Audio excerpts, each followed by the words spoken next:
It was late one day. A servant was waiting for the rain to stop under the Rashomon Gate. There was no one else under the wide gate except for this man. There was only a cricket perched on a large pillar with peeling paint in places. As long as Rashomon is located on Suzaku Main Street, there must be at least 2 or 3 more people besides this man playing with the rain. But besides this man, there was no one else.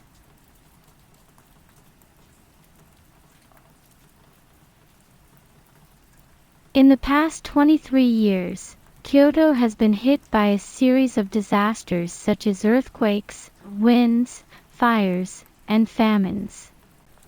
Therefore, there was more than one way for inside the capital to become deserted. According to the old records, Buddhist statues and tools were smashed, and the wood with their coating or gold and silver leaf on it was piled up on the street and sold for firewood. Since the whole of inside the capital was in such a state, there was no one to throw away and look after the repair of Rashomon. Then, taking advantage of the desolation, foxes and raccoons lived there. Thieves lived there. Eventually, it became a custom to bring dead people who had no one to take care of them to this gate and abandon them there. So, when the sun went out, everyone began to feel uneasy and would not step foot near this gate.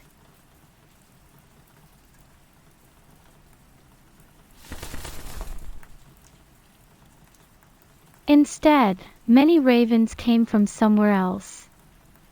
In the daytime, he could see many of them flying in a circle around the high ridge, cawing. In particular, when the sky above the gate was darkened by the setting sun, the ravens were clearly visible as if they were sprinkled with sesame seeds. The ravens, of course, would come to peck at the flesh of the dead on the gate. But today, perhaps because of the late hour, not a single raven was in sight. He could only see a few white patches of raven droppings on the stone steps, which were crumbling in places, and had long grass growing in the cracks. The servant sat on the top step of the 7-step stone staircase at the bottom of the washed-out navy blue trousers, and watched the rain falling in a daze, worrying about the giant pimple on his right cheek.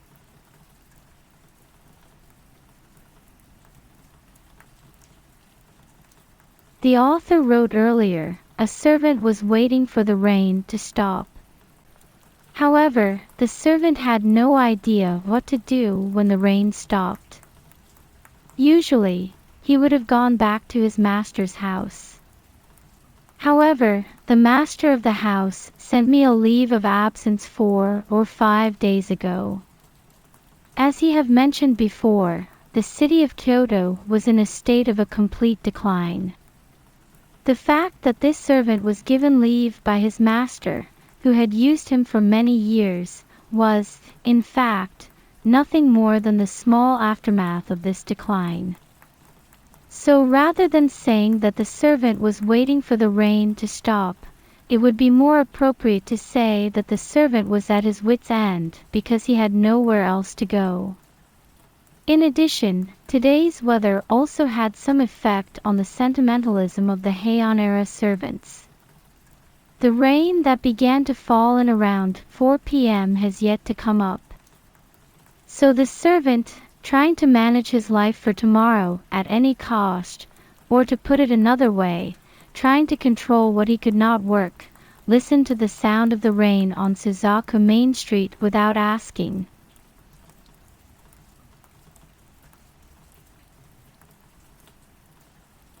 The rain pattered down on Rashomon, gathering a distant rumbling sound.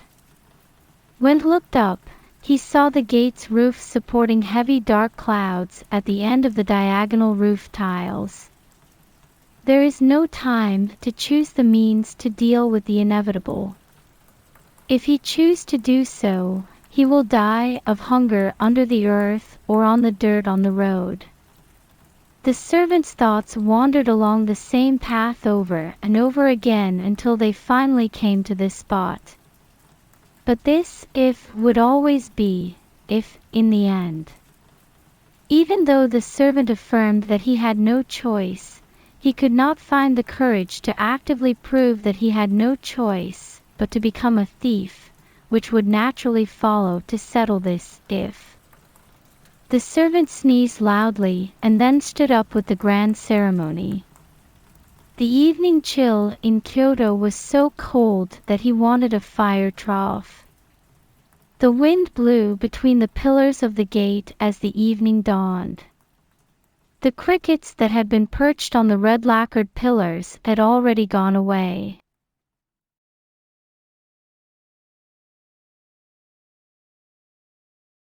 The servant shrugged his shoulders in his dark blue coat over his yellow underwear and looked around the gate, his neck shrinking from the cold. If he could find a place to sleep comfortably for the night without being exposed to the wind or rain, he would try to spend the night there. Fortunately, he saw a broad, red ladder leading up to the tower above the gate. If there were people up there, they would be dead anyway.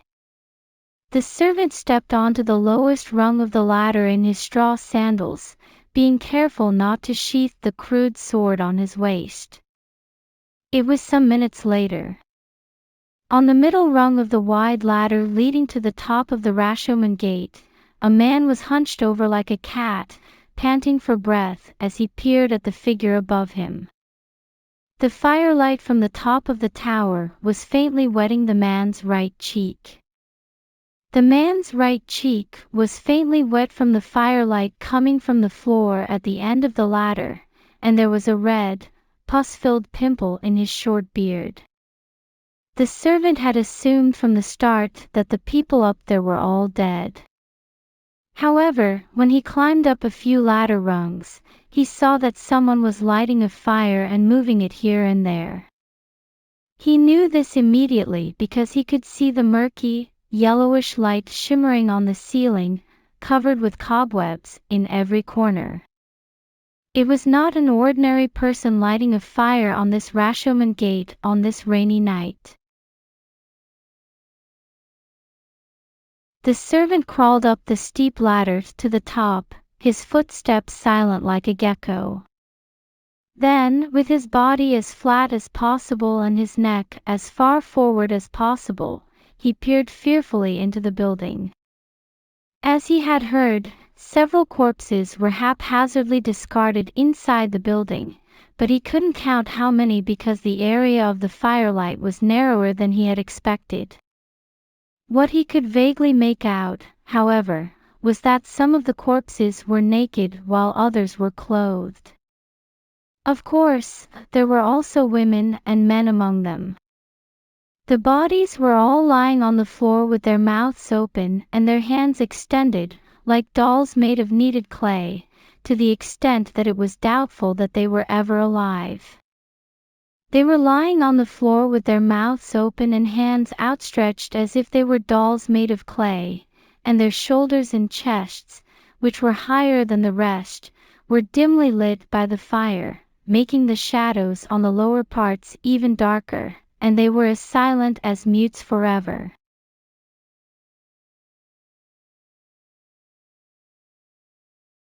The servant couldn't help but cover his nose at the putrid smell of the corpses. The next moment, however, his hand had forgotten to cover his nose. A strong feeling had taken away the man's sense of smell almost completely. Moved by 6 parts fear and 4 parts curiosity, the servant forgot to even breathe for a while. For a time, the servant felt, in the words of an old book, as if the hairs on his head and body were growing thick. Then the old woman put a piece of pine wood between the floorboards, put her hands on the neck of the corpse she had been looking at, and began to pull out its long hair one by one, just like a monkey's parent picking lice from a monkey's child. As the hairs were pulled out one by one, the fear gradually disappeared from the servant's mind. At the same time, the intense hatred for the old woman began to move little by little. No, it would be a misnomer to say that it was against this old woman. Instead, the hatred against all evil grew stronger with each passing minute. At this moment, if someone had brought up to the servant the question of whether he should starve to death or become a thief that he had been pondering under the gate earlier, he would probably have chosen to starve to death without any regrets. The man's hatred of evil was so intense that it burned out like a piece of pine wood on the floor of an old woman. The servant, of course, did not know why an old woman would pull out the hair of a dead person. Therefore, rationally, he did not know whether it was good or bad. But to the servant, pulling out the hair of a deceased person on this Rashomon on this rainy night was already an unforgivable evil in itself. Of course, the servant had already forgotten that he had been planning to become a thief. So the servant put all his strength into his legs and suddenly jumped up from the ladder. Then, with his hand on his sword, he walked with his big toe in front of the old woman. Needless to say, the old woman was surprised. The old woman took one look at the servant and jumped up, as if she had been hit by a crossbow. You swine! Where are you going? The servant cursed the old woman as she stumbled over the carcass, blocking her way as she hurriedly tried to escape. The old woman still tried to push past the servant. The servant also wanted to take her back, trying not to let her go. For a while, the two grabbed each other in the corpse in silence. But the servant finally grabbed the old woman by the arm and forced her down. What were you doing? Tell me. Tell me what you've been doing, or you'll get this. The servant let go of the old woman and suddenly removed the sheath of his sword, bringing the white color of the steel to her eyes. The old woman, however, was quiet, her hands flailing, her breath catching in her shoulders, her eyes wide open as if her eyeballs were about to leave her eye sockets, as if she were mute. When the servant saw this, he was clearly aware that the old woman's life and death were entirely controlled by his will. This awareness cooled down the hatred that had been burning in his heart. The only thing that remained was the peace and satisfaction that comes from doing a job well done. The servant, looking down at the old woman, softened his voice a little and said, I am not an official of the inspectorate. I'm just a traveler who just passed by this gate. So I have no intention of tying you up with ropes and doing anything to you. All you have to do is tell me what you were doing just now at the gate. Then the old woman's eyes, which had been wide open, widened even more, and she stared at the servant's face, her eyelids reddened, her eyes sharp like those of a predatory bird. Then he moved his wrinkled lips, which were almost one with his nose, as if he were chewing on something. He could see the sharp larynx moving in its narrow throat. Then, from his throat, a voice like a crow's cry came gasping into the servant's ear. I was going to pull out this hair, and make a wig out of it. The servant was disappointed by the old woman's answer, which was quite ordinary. At the same time as he was disappointed, the old woman's hatred entered his mind, along with cold contempt. The old woman put her hands in her pockets. The old woman, still holding in one hand a long strand of hair from the head of the corpse, said in a muffled, toad-like voice, It may be a bad thing to pull out the hair of a dead person, but all the dead people here deserve to have it done to them.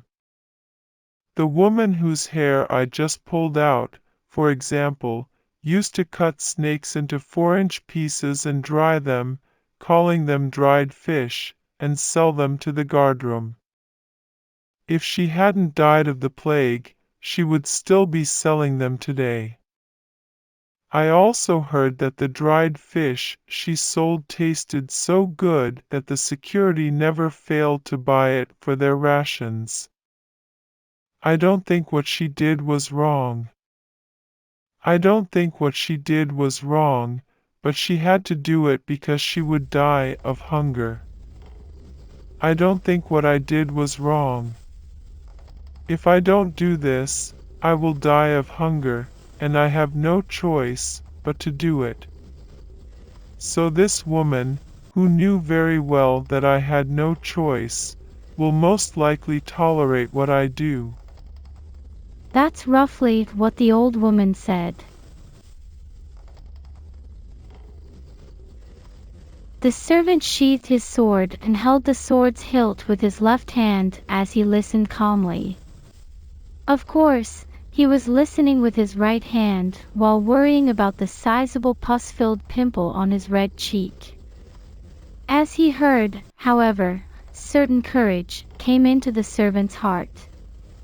It was the courage that he had lacked earlier under the gate. It was the courage to move in the opposite direction from the courage he had shown earlier, and he had climbed up the gate and captured the old woman. Not only did the servant not hesitate to either starve to death or become a thief, but he also dared to do so.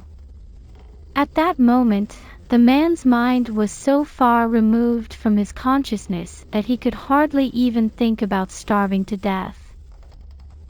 Is that what you think? When the old woman had finished, the servant reminded her in a mocking voice. He then stepped forward, abruptly removed his right hand from the sword's hilt, grabbed the old woman by the collar, and said in a biting tone, Well, then I hope you will not resent me for robbing you. I'd be starving to death if I didn't. The servant quickly stripped off the old woman's clothes, then roughly kicked her over the carcass as she tried to cling to her legs. It was only 5 steps to the mouth of the ladder. The servant grabbed his stripped clothes by his side and quickly climbed down the steep ladder into the depths of the night. It was not long after that the old woman, lying as if dead for some time, raised her naked body from the corpse. She made a mumbling, moaning sound and crawled to the mouth of the ladder by the light of the still burning fire. From there, he turned his short gray lashes upside down and peered under the gate. Outside, there was only the blackness of the night. No one knew where the servant was.